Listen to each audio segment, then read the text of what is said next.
우리 아버지 하나님의 거룩한 자녀 여러분, 지나간 한 주일 동안 하나님의 은혜 평안하셨습니까? 지금 팬데믹은 더 기승을 부리면서 매일 확진자가 10만 명 이상 나오고 있습니다. 이때 우리들이 주의할 것은 무엇입니까? 이 코로나 바이러스 때문에 우리의 건강을 어떻게 지킬까 그것 염려하는 대신에 어떻게 하면 이 병균에 안 걸릴까 그것 염려하는 대신에 더 염려해야 할 것은 우리 안에 죄의 병균이 들어오지 않도록 우리 자신을 보호하는 것입니다. 우리들이 마스크를 쓸 때마다, 손을 씻을 때마다, 그때마다 죄로부터 우리 자신을 방어해야 되겠다. 그리고 우리가 지은 죄를 손을 씻을 때마다 다 씻어버려서 예수님 안에 나아가 깨끗하게 함을 입어야겠다 하는 그런 생각을 한 번 더 해주시길 바랍니다. 출애굽기 15장 26절 우리가 자주 들었습니다마는 하나님께서 이런 때에 약속하시기를 이르시되 너희가 너희 하나님 나 여호와의 말을 들어 순종하고 하나님의 말을 순종하고 이때 우리들은 손 씻었는가 마스크를 썼는가 그 생각을 할 때마다 나는 하나님의 말씀을 순종하고 사는가 내가 보기에 의를 행하며 내 계명에 귀를 기울이며 내 모든 규례를 지키면 내가 애굽 사람에게 세상 사람들에게 내린 질병에 하나도 너희에게 내리지 아니하리니 나는 너희를 치료하는 여호와입니다.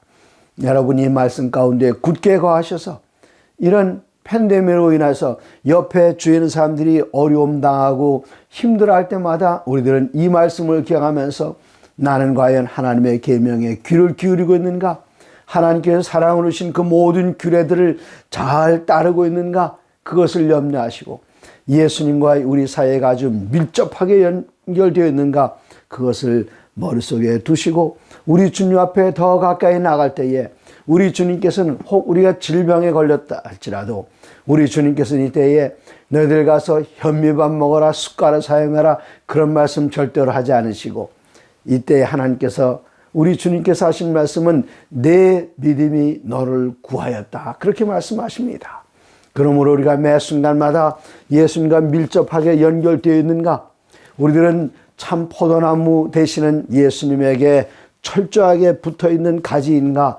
나 자신을 매 순간마다 내가 선줄로 생각할 때마다 넘어질까 조심하시면서 우리 주님 안에 영혼의 우리의 닻을 주님께 만세반석 되시는 주님께 걸고 흔들림이 없이 하늘을 바라보고 전진해 나갈 때에 히브리서를 공부하고 있는 성도님들의 삶 속에 매일같이 우리들의 건강과 우리들의 생활은 더욱 풍성하여져서 하나님 안에서 어떤 때라도 흔들림 없이 기뻐하고 감사하고 주님을 찬양하며 사는 생활을 살 수 있게 될 것입니다.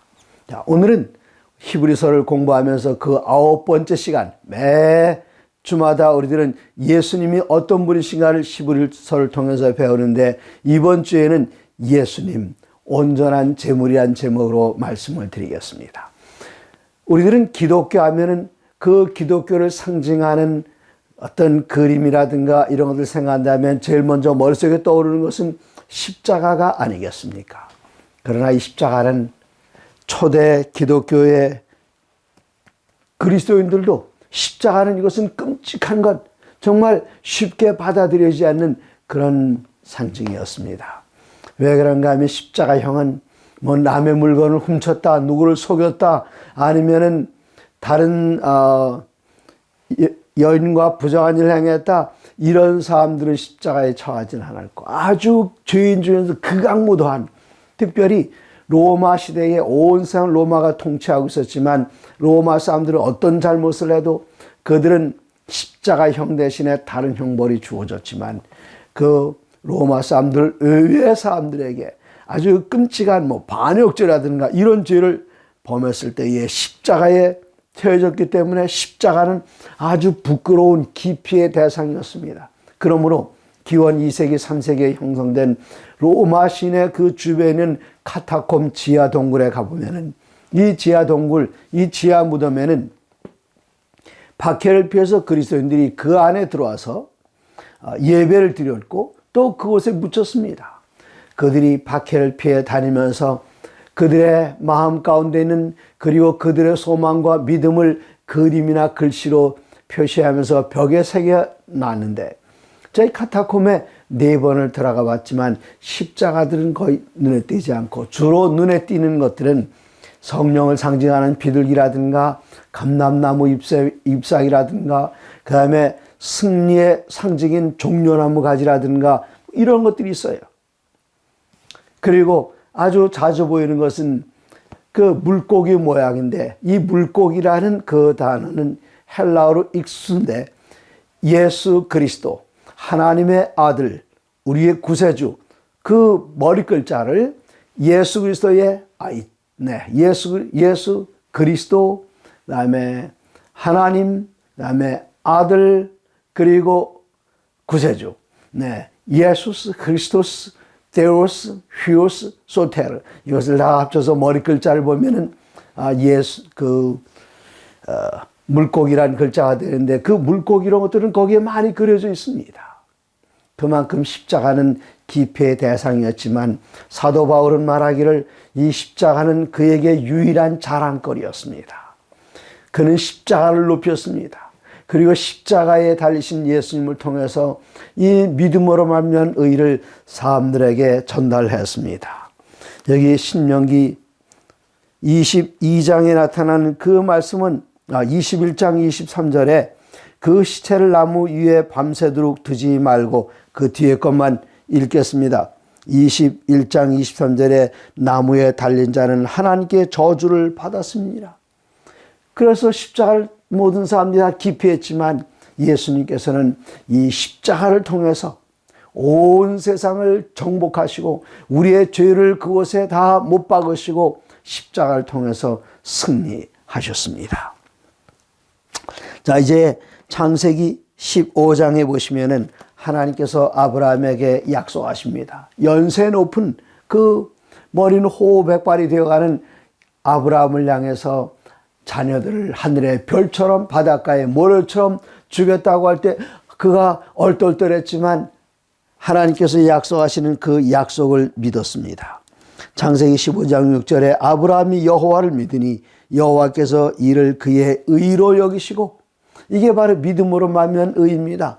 이렇게 연세 높아지셔서 아들 자녀를 가질 수 없는 그런 상태에 너 아들 낳는다. 예, 믿습니다. 그것을 하나님께서는 아브라함의 의로 여기시고 그를 바깥으로 데리고 나와서 제물을 준비하라고 합니다. 언약을 위한 제물을 준비하라고 하는데 하나님께서는 그에게 암소와 암염소와 수양과 산비둘기와 집비둘기 새끼를 가져오라 말씀하신 다음에 이것을 새들 말고 다른 짐승들 가운데를 쪼개라 말씀하셨습니다. 옛날에 개인과 개인이 아주 중요한 약속을 할 때에 나라와 나라가 중요한 조약을 맺을 때에 그들은 동물을 쪼갰습니다. 우리 둘 사이에 이런 약속을 하고 누군가 이 약속을 어길 때는 이 동물이 가운데 쪼개지는 것처럼 그렇게 될 것이다. 이것을 상징하는 것이었습니다. 그날 밤에 잠이 들었을 때에 깊은 잠이 들었을 때에 하나님께서 아브라함에게 나타나셔서 그에게 언약을 하십니다. 이때 낮에는 내 자손이 하늘의 별처럼 많아지겠다 그런 약속을 하셨고 밤에는 너희가 애굽 땅에 이집트에 가겠지만 4대 만에 내가 너희를 이곳으로 건져내서 약속의 땅으로 데려가겠다 그런 언약을 하셨습니다. 이렇게 언약하셨을 때에 16절에 여기 16절에 네 자손은 4대 만에 이 땅으로 돌아오리라 약속하시고 그리고 17절에 해가 져서 어두울 때에 연기나는 화로가 보이며 타는 횃불이 쪼갠 고기 사이로 지나더라. 누가 지나가셨는가 하면은 하나님께서 지금 아브라함이 쪼개놓은 여기 양과 그리고 염소와 그리고 여기에 비둘기 이런 사이로다가 하나님께서 그 사이로 지나가셨습니다. 동물을 쪼갠 사이로. 그런데 누구는 안 지나갔는가 하면 여기에 아브라함이 지나갔다는 말은 없어요. 하나님께서 지나가셨습니다. 왜 그런가 하면은 혹시 아브라함에게나 이런 약속을 하고 아브라함과 그의 후손들이 내 언약을 파기하거나 또는 지키지 않는다 할지라도 나는 끝까지 지킬 것이다 하는 것을 보여주시기 위해서 하나님께서 그 가운데로 지나가셨습니다. 그런데 안타깝게도 이 언약을 누가 파기했습니까? 하나님 절대로 파기하지 않으십니다. 누가 이 언약을 깨뜨리고 파기했는가 하면은 이스라엘 백성들이 이 언약을 어기고 말았습니다. 히브리서 9장 15절입니다. 여기에 이로 말미암아 그는 새 언약의 중보시니 이는 첫 언약 때에 범한 죄에서 속량하려고 죽으사 부르심을 입은 자로 하여금 영원한 기업의 약속을 얻게 하려 하심이라. 유언은 유언한 자가 죽어야 되나니 유언은 그 사람이 죽은 후에 유효한 즉 유언한 자가 살아있는 동안에는 효력이 없느니라. 이러므로 첫 언약도 피 없이 세운 것이 아니니 그러면 누구의 피가 있어야 되는가? 그리스도 예수의 피가 있어야 할 것을 이야기합니다. 그러면 예수님께서는 왜 돌아가셔야 됐는가? 지금 언약을 누가 파기했는가 하면은 하나님께서는 파기하지 않으시고 인간이 언약을 깨뜨리고 인간이 언약을 파기했기 때문에 동물 쪼개놓은 것처럼 누구의 몸이 쪼개져야 되는가 하면 우리의 몸이 쪼개져야 되는데 우리의 몸을 하나님께서는 쪼개지 않으시고 누구의 몸을 쪼개셨는가 하면은 예수님의 몸을 상처내어서 예수님의 몸을 찢어서 돌아가시겠습니다. 어디에서요? 십자가입니다. 그러므로 우리 모든 인간들은 하나님께서 그 언약하신 것을 하나님께서는 그 쪼갠 사이로 지나가셨는데 아브라함과 그의 자손들은 지나가지 않았습니다. 그렇기 때문에 그 몸을 쪼개는 일을 누가 했는가? 바로 그리스도 예수께서 우리를 위한 희생 제물이 되셔서 우리가 그 가운데를 걸어가야 할 것을 우리 주님께서 대신 걸어가시기요. 그리고 우리 주님께서 당신의 몸을 십자가 위에 희생하셨습니다. 예수님께서 오셔서 우리 모든 인류를 위하여 돌아가시고 십자가에 달려 돌아가서 우리의 모든 죄를 다 용서하고 씻어주실 것을 미리 보여주는 그런 표상들이 레위기서 보면 1장부터 계속 쭉 나옵니다. 그래서 이 히브리인들은 그걸 알고 그랬는지는 몰라도 모세오경 5권 가운데 그들이 가장 중요시하는 그 책은 어느 책인가 하면은 창세기나 신명기가 아니고 출애굽기나 민수기가 아니고 이 모세오경의 맨 가운데는 레위기서였습니다. 그 레위기 1장부터 보여주는 것을 보십시오. 우리가 이 의미를 알지 못한다면 레위기서를 읽으면 피냄새밖에 안 납니다. 맨날 동물 죽이는 얘기밖에 그리고 이거 불태운 얘기밖에 보이지 않습니다. 그러나 이 말씀 가운데서 보여지는 그리스도 예수를 찾게 된다면 너무나도 감동적입니다. 1장 전체는 레위기 1장 전체는 번제에 대해서 이야기하고 있습니다. 레위기 1장 7절 제사장 아론의 자손들은 제단 위에 불을 붙이고 불 위에 나무를 버려놓고 8절 아론의 자손 제사장들은 그 뜬 각과 이게 다리 각자죠. 각과 머리와 기름을 제단 위에 불 위에 있는 나무에 버려 놓을 것이며 그 19절 그 내장과 정강이를 물로 씻을 것이요 제사장은 그 전부를 얼마를 그 모든 전부를 제단 위에 불살라 번제를 드릴지니 이는 화제라 여호와께 향기로운 냄새니라. 네. 이렇게 번제를 드린 것은 예수 그리스도께서 우리를 위하여 희생을 당하실 때에 조금도 남김없이 당신 자신 우리들의 제물로 다 내어줄 것을 나타냅니다. 완벽한 perfect sacrifice, 완벽한 희생 제물이 되실 것을 이 번제를 통해서 보여주셨습니다. 다음에 1장은 번제에 대한 장이라면 2장으로 넘어갑니다. 2장으로 넘어가면은 소제의 예물입니다. 그 소하면은 우리말로 쓰면은요, 한문으로 쓰면 힐소자, 본디소자입니다. 그 중국어로다가 채식을 뭐라고 말하는가 하면은 그 소식이라고 말합니다. 작을 소자가 아니라 본디소자예요. 네. 본래의 음식 아마 그런 뜻인가 보지요. 그래서 이것을 소식, 수스라고 그렇게 이야기합니다. 그리고 제가 중국에 가서 음식을 주문해 먹을 때는 뭐 음식 종류가 너무나도 많기 때문에 어느 음식을 먹어야 될지 몰라요.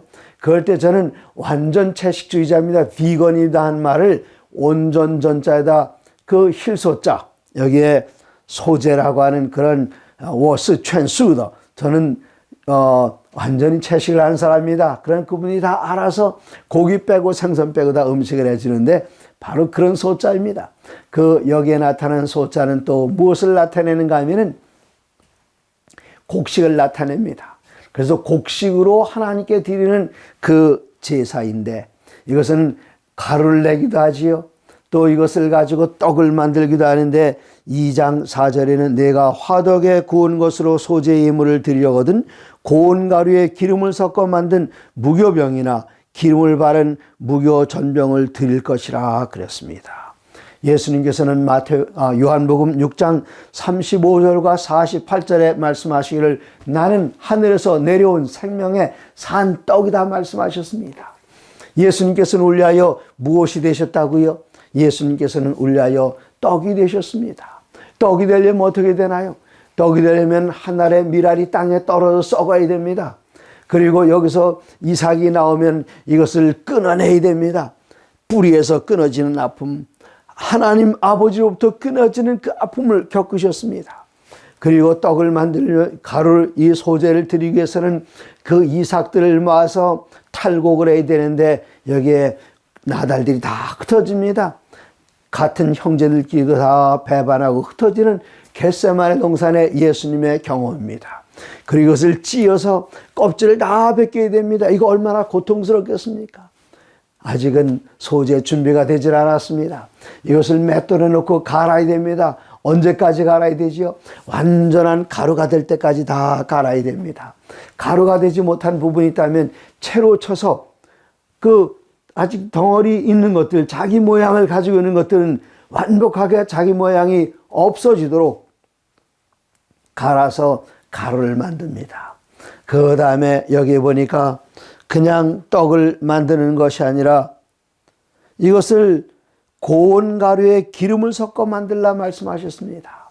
예수 그리스도의 그 희생은 우리 위하여 당신 자신의 하늘로서의 그 영광이라든가 휘황찬란한 경배를 받으신 이런 거 다 없이 그 모양이 아주 초라한 가운데 목수의 아들로 오셔서 갈릴리 그 지역을 예수님께서는 그 샌들을 신고 흑발이 되어서 다니셨습니다. 이런 예수님께서는 그가 가진 모든 영광 다 포기하시고 완전 가루처럼 당신 자신을 드러내지 않으시고 다 부서지셔서 그 위에는 성령의 기름이 부어져서 예수님의 희생이 이루어졌습니다. 이렇게 해서 만들어진, 그리고 반죽은 기름을 부어서 반죽을 했고요. 그 다음에는 화덕에 구워야 됐습니다. 이거 쪄서 먹는 거 아닙니다. 데쳐서 먹지 않고 불에 구워서 먹었습니다. 이게 바로 우리들이 성만찬 예식 때 사용하는 떡이죠. 그리고 이러한 떡을 여기 누룩을 넣지 않고 하나님께 드렸는데 이것이 바로 소재의 예물이었습니다. 우리를 위하여 하나님께서 공급하시는 생명을 나타냅니다. 그리고 3장에 보면 화목제입니다. 사람들이 하나님 앞에 죄를 지었어요. 이때 화목제로 하나님께 드린 것은 소를 드리거나 양을 드리거나 염소를 드렸습니다. 이 화목제는 하나님과 우리 사이에 거리가 너무나도 멀리 나 있기 때문에 우리 주님께서 우리를 위하여 당신의 희생을 통해서 하나님과 화목하게 되는 것을 나타냅니다. 우리들이 누구와 좀 오해를 풀거나 만나서 깊은 얘기를 하려면 자주 하는 것 있죠. 그것은 뭔가 하면 어디 가서 우리 식사 한번 하자. 그렇게 하면서 뭔가 음료수를 마시면서 식사를 하면서 그 관계가 더 돈독해지지 않습니까? 그래서 여기에 보시면은 3장 5절 끝부분에 이는 화제라 여호와께 향기로운 냄새니라 하나님께 향기로운 냄새를 드리는 것이라 그랬고요. 11절에 보시면은 이는 화제로 여호와께 드리는 음식이니라 하나님께 음식을 드리는 것으로 한 번 더 나오는데 16절 뒷부분은 이는 화제로 드리는 음식이요 향기로운 냄새라. 우리 하나님께 향기로운 냄새를 드리고 또 음식을 드리면서 그뿐만 아니라 17절에는 너희는 기름과 피를 먹지 말라. 이때 하나님께만 음식을 드리는 것이 아니라 이때에 성도들도 함께 모여서 화목제의 그 음식을 같이 나누는데 피는 너희가 아니야. 하나님께 드려라. 기름도 너희 거 아니다. 하나님께 드려라. 또 내장 같은 거 이거 건강에 안 좋아요. 다 하나님께 드려라. 그렇게 내장 여기 보면은 간에 있는 꺼풀, 콩팥 이런 것들 다 좋지 않기 때문에 이건 하나님께 취하여 가신다. 그런 음식은 하나님께 드리고 정말 좋은 것은 여기 성도들끼리 나눠 먹었습니다. 이게 바로 화목제물이 되신 예수님을 나타냅니다. 그 다음에 4장에는 속죄제에 대하여 나옵니다. 속죄제물은 수송아지나 암염소나 수염소나 암양이었습니다. 우리들이 하나님의 계명을 범했을 때에 그때 드리는 제물이었습니다. 그로부터 우리가 하나님으로부터 죄로 완전히 분리가 되었습니다. 그러므로 이 죄를 위한 속죄 제물을 주님께 드리는 것입니다. 그 다음에 5장에 보면은 속건제입니다. 어떻게 내가 부주 중에 어떤 실수를 했을 때에 또 하나님의 성물을 잘못 사용했을 때에 이때 하나님 잘못했습니다. 용서해 주십시오. 이걸로 끝나는 것이 아니라 여기에 16절에 보니까 성물에 대한 잘못을 보상하되 그것의 5분의 1을 20%를 더하여 제사장에 줄 것이요 제사장은 그 속건제의 수양으로 그를 위하여 속죄한 즉 그가 사함을 받으리라. 뭐 잘못했습니다. 그걸로 끝나는 거 아닙니다. 거기 합당한 보상을 해야 할 것을 여기 이야기하고 있습니다. 이러한 그 번제라든가 속죄제라든가 속건제라든가 소제라든가 화목제라든가 이런 모든 것들은 무엇을 나타내는가 하면 우리 예수님께서 십자가 위에서 우리 모두를 위하여 제물이 되실 그것을 표상으로 나타내는 것입니다. 결코 그 제물들이 우리의 죄를 씻지 못합니다. 그러면 그 죄를 어떻게 다 씻을 수가 있습니까? 그것은 양을 잡을 때에 어린 양 되시는 예수님께서 오셔서 십자가에 달려 돌아갈 때 그때 성취될 것을 미리 내다보면서 소망하면서 이런 제사를 드렸고 이런 제물을 드렸고 이런 예식들을 행했던 것, 이러한 것들이 첫 언약에 있었던 것들입니다. 이제 히브리서 7장 27절에 보시면은 그는 대제사장들이 먼저 자기 죄를 위하고 다음에 백성의 죄를 위하여 날마다 번제 드리는 것 같이 할 필요가 없으니 이는 그가 단번에 자기를 드려 이루셨습니다. 옛날엔 제사장 숫자가 굉장히 많았습니다. 왜 그런가 하면은 이 제사장은 며칠 있다 죽지 않습니까? 그러면 그 아들이 또 제사장하고 여러 수많은 해가 지난 동안에 제사장이 한 명만 있는 거 아니냐, 수백 명, 수천 명, 수만 명이 지나갔습니다. 왜 이렇게 많은 사람들이 필요했을까요? 그들은 우선 첫 번째는 자기 죄 가운데 살던 사람들이어서 자기 자신을 위해서 먼저 속죄해야 할 사람들이었습니다. 그리고 그들의 수명은 짧았습니다. 그리고 그들이 드리는 제물은 소나 양이나 염소나 비둘기나 산 새들이나 이런 것들이 결코 우리의 죄를 속하지 못합니다. 다만 이런 제물들은 앞으로 우리를 위하여 오셔서 요한이 말한 것처럼 보라 세상 죄를 져가는 하나님의 어린 양이라다 바로 그분을 표상하는 것들이지 실제로 우리의 죄를 씻지 못하기 때문에 그 죄를 씻는 것은 앞으로 오셔서 십자가에 달려 돌아가실 그 예수님의 보혈이 우리를 죄에서 정결케 하는 것이기 때문에 이제까지 모든 것들은 그림자와 같은 것이어서 온전한 제물이 될 수가 없었습니다. 그러므로 우리들에게는 대제사장 되시는 예수님께서 멜기세덱의 반차를 따라서 오셔서 당신 스스로 대제사장이 되셨을 뿐만 아니라 우리를 위한 속죄 제물이 되셔서 단 하나의 제물, 바로 예수님, 그분 하나면 제물 끝입니다. 단 한 분의 제사장, 예수님 한 분이면 제사장 끝입니다. 이러한 모든 것들을 다 이루어셔서 첫 언약에서 보여주셨던 바로 주님, 첫 언약에서 보여주셨던 제사장, 첫 언약에서 보여주셨던 그 제물, 이러한 모든 것들이 예수님께서 십자가에 달려 돌아갈 때에 온전히 성취되어서 우리들은 그 십자가를 높입니다.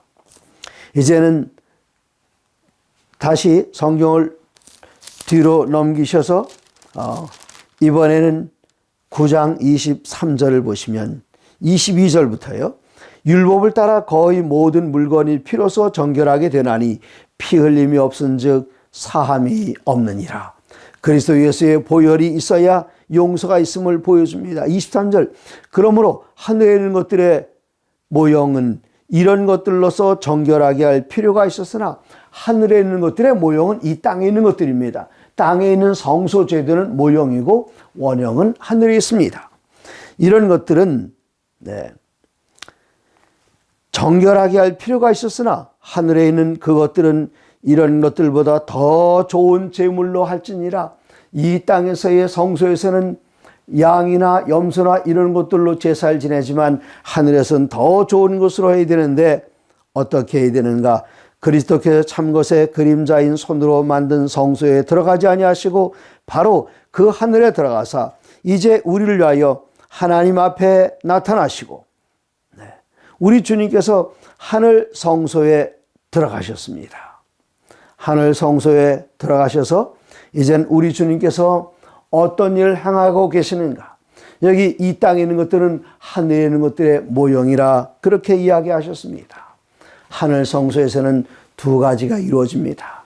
첫 번째는 우리를 위한 속죄요, 또 다른 하나는 심판입니다.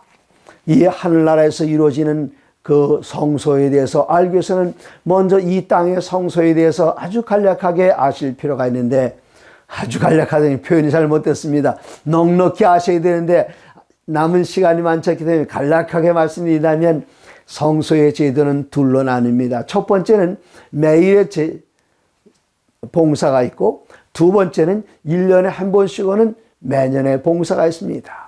매일의 봉사는 매일같이 제사장들이 이 첫 번째 있는 휘장, 그 성소 안으로 들어갈 때 휘장을 열고 들어갑니다. 문 대신은 예수님을 표상합니다. 그리고 여기에 매일같이 사람들이 죄를 지은 사람들이 자기 죄를 가지고 나와서 그들은 여기 하나님께 드려야 할 제물 위에다가 자기 손을 얹어놓고 자기들이 지은 죄를 다 자백하여 그 죄를 이곳에 옮겨 놓습니다. 그리고 칼을 들어서 이 짐승을 죽일 때에 그 죽어가는 끔찍한 모습을 보면서 자기가 지은 죄가 얼마나 끔찍한가를 생각하게 됩니다. 그리고 제사장의 도움을 받아 그 제물을 번제단 위에 올려놓고 태웁니다. 여기서 그리스도의 희생을 봅니다. 그리고 물두멍이 있습니다. 주님 앞에 나갈 때 우리들을 맑은 물로 씻는 침례의 경험이 있습니다. 그 안에 들어가면 오른쪽에 북쪽으로 떡상이 있습니다. 12덩어리의 떡은 우리를 위하여 생명의 소재물 되시는 산떡 되시는 예수님을 나타내고, 그 건너편에 있는 빛은 우리를 위하여 당신 자신은 계속 타서 없어지면서 빛을 보여주시는 우리 주님을 상징하고, 그 앞에는 향로가 있어서 그 향로에서 매일같이 여기 연기가 위로 올라갑니다. 우리 주님의 중보의 기도를 나타냅니다. 여기 매일의 봉사를 통해서 우리의 모든 죄가 다 그리스도 예수의 희생으로 말미암아 용서받을 뿐만 아니라 하나님께서 우리를 용서하신 걸 잘 유지하고 간직할 수 있도록 하나님께서 우리들에게 끊임없이 공급해 주시는 하늘의 공급과 하늘의 은혜에 대해서 우리들은 매일의 제사에서 경험합니다. 그리고 1년에 한 번 매년의 봉사가 있는데, 이 매년의 봉사는 구약성경 모세오경 중에 가장 중요한 책이 어느 책이라고 그랬죠? 오경 중에 가운데 있는 레위기서입니다. 레위기서에도 그 가운데 부분에 가장 중요한 장이 있는데 그 장이 레위기 16장입니다. 이 레위기 16장에서는 매년의 봉사에 대해서 이야기하고 있습니다. 매년의 봉사는 1년에 단 한 번 7월 10일 유대력 성력으로 7월 10일, 민력으로는 정월 10일입니다. 이날을 가리켜 성경에서는 속죄일이라 그렇게 이야기하는데, 우리 많은 분들이 대속죄일 그렇게 하는데, 성경에 속죄일이라는 말이 3번 나오죠. 근데 이 3번 중에 대속죄일이라는 말은 안 썼어요.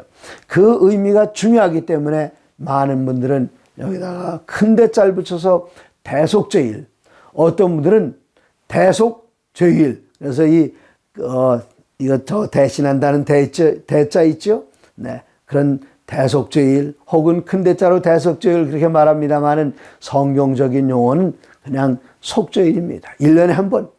이날 물론 대제사장이 자기 자신을 정결하게 하는 그런 의식들도 있고 백성들을 정결하게 하는 의식들도 있습니다. 여기 이스라엘 백성은 매일의 제사를 드릴 때에 그들이 양을 가져가서 죄를 거기다 전가하고 양의 피를 제단 위에다가 바르거나 아니면은 그 성소 안에 들어가서 성소 안에 있는 휘장 앞에다 뿌립니다. 이렇게 하면은 1년 동안 백성들의 모든 죄가 이젠 성소 안으로 다 들어와 있습니다. 그것을 정결케 하는 일이 1년에 한 번 있는데 그날을 가리켜 속죄일이라고 이야기합니다.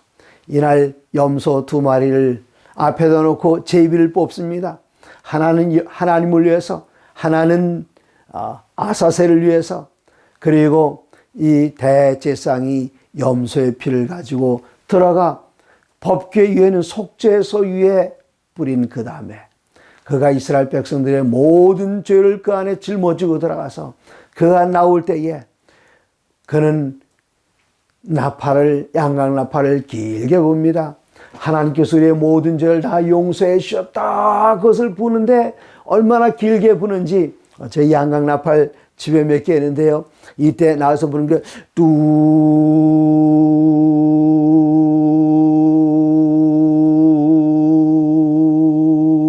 끊임없이 계속 붑니다. 한숨에요.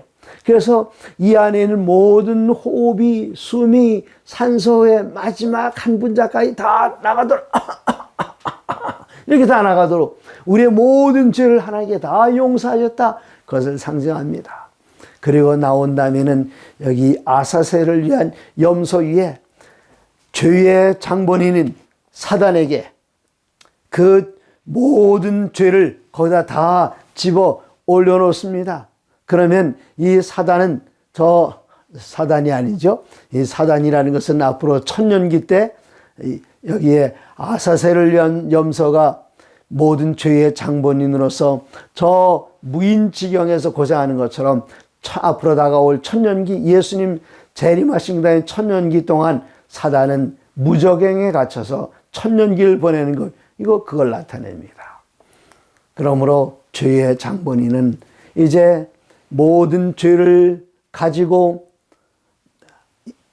하나님의 모든 백성들의 죄에 대한 장본인으로서 광야로 쫓겨나가는 것, 그것을 표상합니다. 우리 주님께서는 우리를 위하여 완전한 희생제물이 되시고 우리 주님께서는 우리를 위하여 완전한 대제사장이 되셔서 우리 주님께서 앞서가시는 그 길을 따라서 휘장 안으로 들어가 그곳에서 우리를 위하여 피 흘려 돌아가신 주님, 우리를 위하여 떡이 되신 주님, 우리를 위하여 빛이 되신 주님, 그리고 우리를 위하여 끊임없이 중보의 기도를 드리시는 주님, 그리고 마침내 지성소 안에서 속죄일 날 그 마지막 모든 봉사를 다 마치고 나오실 때에 이스라엘 모든 백성들, 어떤 백성들입니까? 그리스도 예수를 개인의 구주로 영접한 백성들, 그리고 주님께서 주신 그 은혜 안에서 거하여 살기 때문에 하나님께서는 구원받은 사람들에게 무엇을 주셨는가? 이스라엘 백성들이 이집트에서 구원받고 나온 그 다음에 그들에게 언약의 계명을 주셨습니다. 마찬가지로 죄로부터 구원받은 백성들, 그리스도 예수의 보혈로 구원받은 그 백성들이 하나님의 거룩한 삶을 살아갈 수 있도록 우리들에게 주신 거룩한 말씀이 있고 거룩한 계명이 있습니다.